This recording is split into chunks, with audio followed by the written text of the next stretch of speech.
Hey guys, and welcome back to the Intuition Revolution. I'm your host, Kim Chestney, and today's guest, Byron Nash, is an award-winning musician and producer. He is legendary as both a musical artist and an entrepreneur, and I am super psyched to have him here today so he can tell you all about the role intuition has played in his extraordinary success. So I was fortunate enough to get to know Byron a few years ago when he became part of our second Co-Create Artist Incubation cohort. And what I love about him, as you will see today, is his relentless passion and commitment to living his truth. And it's this truth living, this lifelong choice to follow our inner calling that's at the heart of intuition. It's so important that we each listen to that special call inside of us. And I'm so excited to have Byron here today to talk about the magic we create when we follow that call. He's an inspiration to anyone with big dreams and a living example of why we should never give up on them. Welcome, Byron. Hi, how are you? Good. How are you doing? I'm well, thanks for having me. I appreciate it. Yeah, it's so good to see you. We haven't caught up in a while. It's nice to be here and talk a little bit about all this cool stuff that's going on. Yeah, it's been a while, so I'm glad to touch base. Thanks for having me. Yeah, for sure. So, hey, why don't we kick things off here and talk a little bit about you and your life? I mean, you have led a really interesting life. You have overcome a lot of challenges to get where you are, and you've never given up on your dreams. And, did you have a calling when you were young? Did you know that like there was something inside you that you wanted to express and share with the world? Um, it did start pretty early. When I was probably like 4 or 5, my mom had a really nice record collection, and I remember always looking at the album covers and doing what a lot of people did with vinyl and records back in the day. But I was like really attached to it, and it felt like it was on another level because I remember one incident where I spilled a little orange juice on like a funkadelic record, and how upset I was that I like hurt the art, that I hurt the record. I wasn't as worried about how much trouble I would be in, but I just felt this connection to the music through that. And ever since then, it's always sort of been this long road of like chasing that thing, whatever that feeling was. But that's sort of when it started.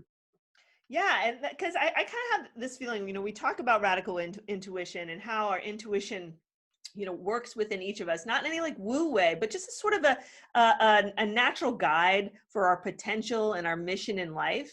And I think it's really interesting talking with people about how there's this little part even when we were young, like there was like a little part of us that knew or had this vision that we were going to do something big and in a certain way, right? We all have this sort of unique mission. Yes. And deep inside, we know what it is, even though the world might be like, no, don't do this. That's crazy. You're going to go do music. You're going to be poor. Forget about it. Right. You hear all these voices from the world that sort of put it down and talk us out of our dreams. But the real magic and the real success in life is when we stick with those dreams and keep pushing and living that truth, right? Because you're listening to that little part of you that knows no matter what anyone else says, there's a pathway there for you, right? Is that how it kind of felt for you? Yeah, I mean, I think it came in increments, maybe like small periods. Uh-oh. Remember distinctly that it was the albums, and then a little later I remember being in like a summer camp or something, and I was snooping around the building that we were in, and I went up these steps and opened a door, and there were all these instruments in there. I mean, congas, basses, drums, guitars, and that was like I broke into the heavens gates for me as a kid. I'm telling you, I wasn't even playing instruments yet, and I was in love.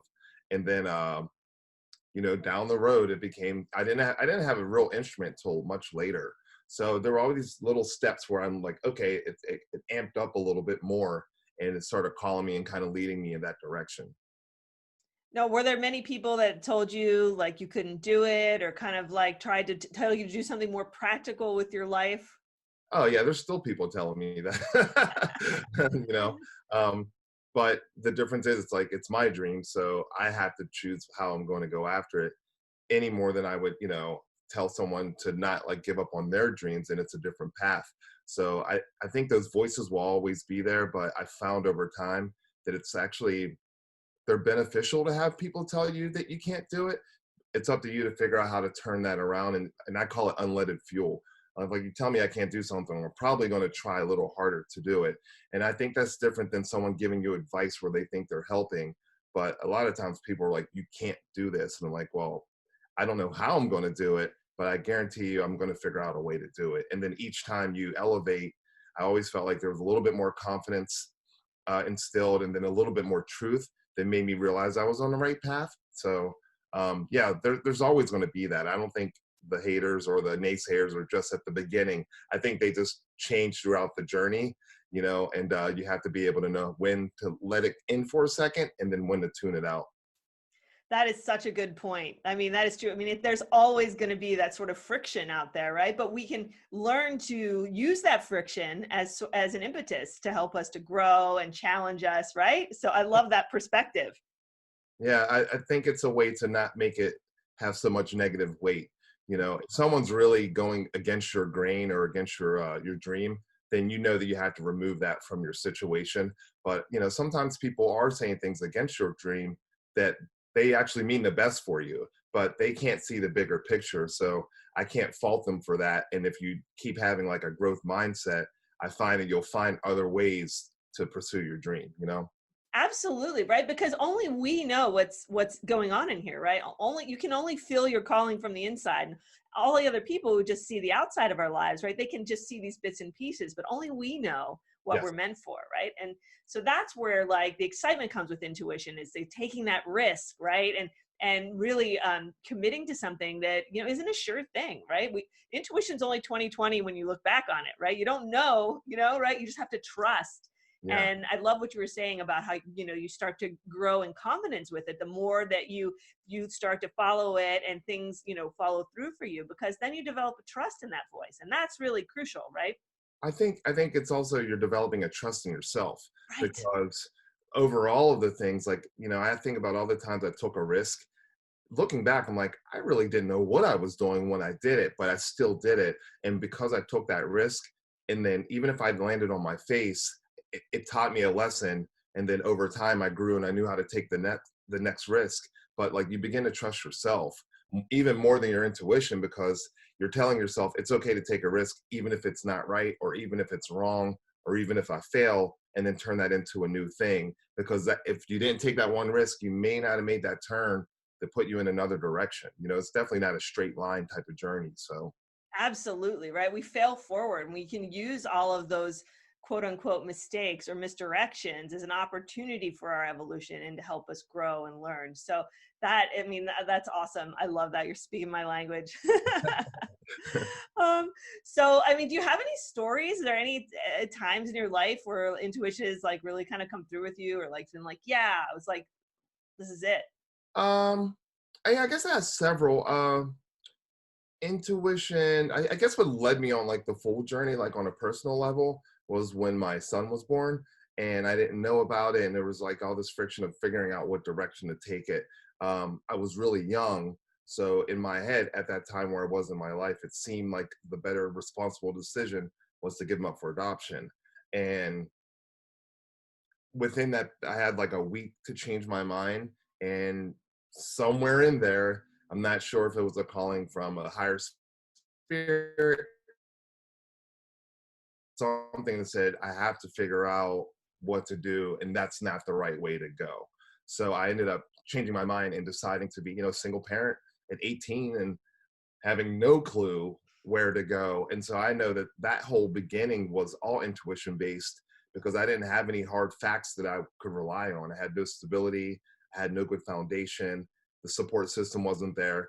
Like, all the odds were stacked, but I still, for some reason, chose that. And had I not done that, none of this stuff would have happened in my life. I can't say that I would be playing music, or that I would be deeper in the arts, or any of those things, because a lot of my journey started there, from trying to figure out how to raise this child. So that's probably the most monumental one that sort of opened the doors for everything else. Wow.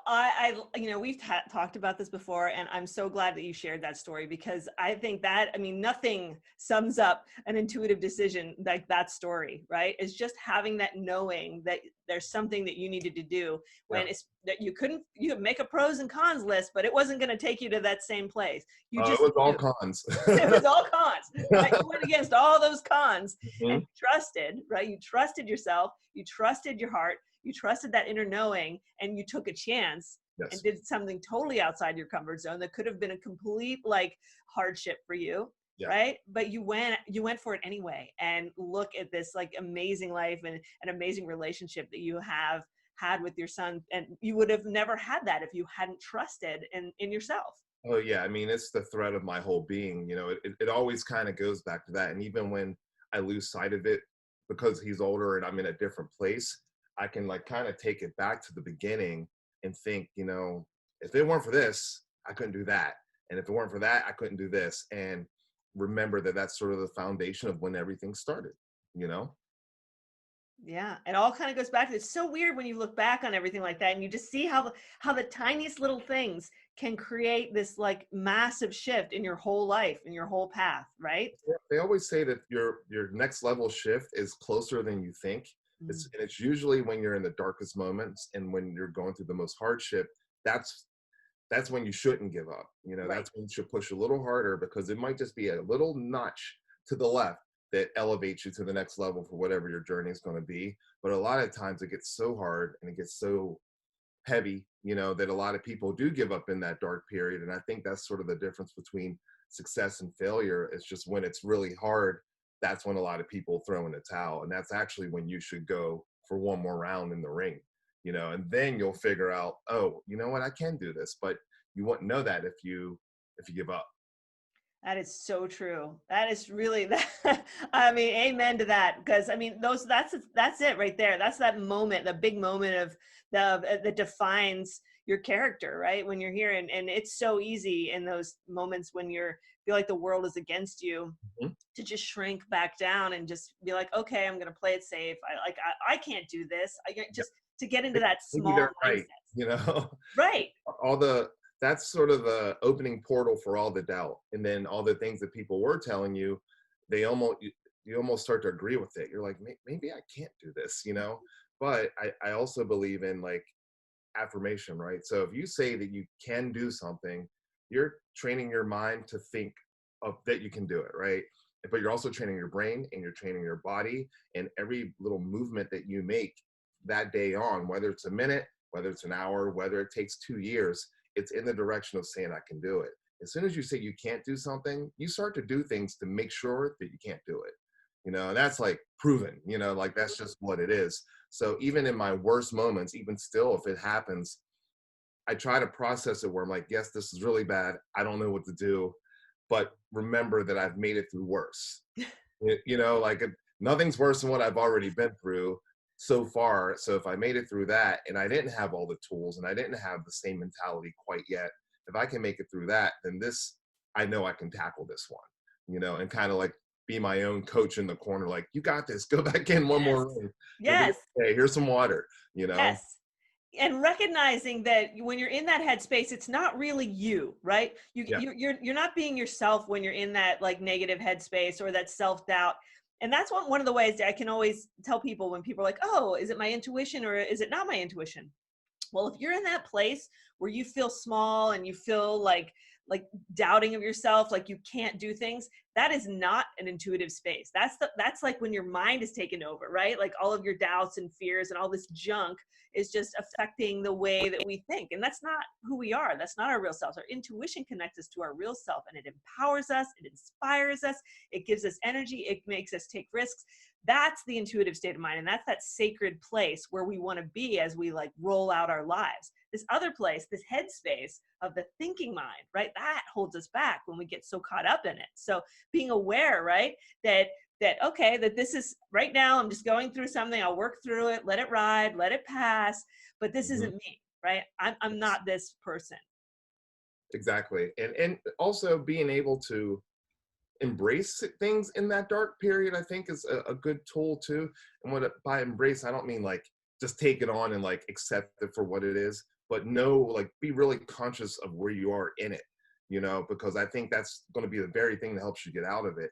A lot of times when we're in that like dark space, or when I've been depressed and really doubtful, it's really because I'm not focused on anything except for this big cloud of like negativity, right? Mhm. But once I start to embrace it and say, why am I feeling like this? Why am I all of a sudden thinking I can't do this? Why am I doing these things that are actually starting to pull me away from who I really am? Then you can start to kind of champion in the opposite direction. But I think a lot of times once we get too depressed or things get too hard, we like put the blinders on, and then like the wheels just everything starts to unravel. So I think being conscious in that time is actually the tool to help you get out of it, and is this thought causing me discomfort? Is it making me feel tense and feel bad, or is it making me feel expansive and positive, Yes. better? And if it's not, then I need to go the other direction. Same thing with people, same thing with jobs, same thing with situations, and same thing with our own internal thoughts, Excellent. That I couldn't have said it better. You like took the words right out of my mouth. That is 100% it, right? So I love that, you using affirmations and using these positive shifts to kind of keep going in the right direction. Now, is there anything that you do like creatively that to kind of get into your intuitive zone and get into that good space? Because I know, like for me too, when I'm in one of those like funks, if I go and do something creative, like I immediately feel so much better, right? Because like Yeah. you get back into that flow, right? Yes. I think sometimes doing something that's not creative helps me get to the flow Mm, sometimes too. It might just be going mix for it a up. walk, right? Go for a walk in the park and just not really embrace all the other chaos and take me away from it, and then go do something creative. I find opens me up more, because sometimes being an artist, you're so in your art that you almost can't see past it, and then it's hard to like grow past it because you're just so involved. So for me, it could be anything from reading to now podcasts. Lately, I was never really into them before. Not that I wasn't into them, I just was never engaged in them. Hmm. But because the topics that I'm researching, self-help, personal development, career things, entrepreneurism, branding, all of that stuff, being involved in those conversations without talking is real. It's almost like they're just feeding me information, which is making me feel way more creative. But also looking at other things and trying to find some like creative spark out of it, whether it be commercials. And I don't watch a lot of TV or anything, but if I see a commercial, the first thing I'm listening to is the music and saying, what made them choose the music for that toilet paper commercial? Because someone sat around a table and said, we need music to help sell this brand, and they chose that. And so I'm always thinking of these other ways to be creative, to find other opportunities that aren't just like, hey, I play guitar, Hmm. So also listening to other artists, listening to other music. I haven't done painting and drawing in a long time, but I'm thinking I want to kind of go back in that direction just so I can open up that creative portal again. But that's what I went to school for, was art. And then it all transitioned when I threw myself into the music business. So you're like one of those unicorns out there. You can do music and art. Like, I mean, I my guess. daughter's like that too, Lily. So I visual art, yep, music. Like I enjoy music. I am a appreciator of music, but I'm not great at making music. So I bow to you. But that is a great genius that you have embodied. Thanks.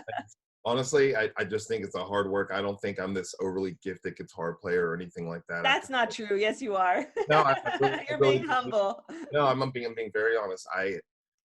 I know how hard I have to work to play at the level that I play at, and it's way more than what people probably think. Like, it wasn't that I just picked it up. I never learned how to read music. I just loved it so much that my ear was just at a really developed ear. I can memorize really well, in an auditory way. But as far as just being like some virtuoso on guitar, I don't think so at all. I think what it is because I didn't learn the standard way, and I was like trudging through, like plunking around and really searching, like from a very bare bones basic standpoint. The way that I created was, I would almost call it like wrong theory. Like, if you were to like look at a theory book and see if these chords match those chords, they probably don't, but I hear it in a way that can make it work. So I think by not knowing is how I ended up knowing. So that's why I don't, I just feel like I'm always going to be chipping away at the fretboard trying to get better. But there's tons of guitar players in the city that can run circles around me. But I think what's unique is that I have my own identity, and that's more important to me than being a guitar player who could play 1,000 notes.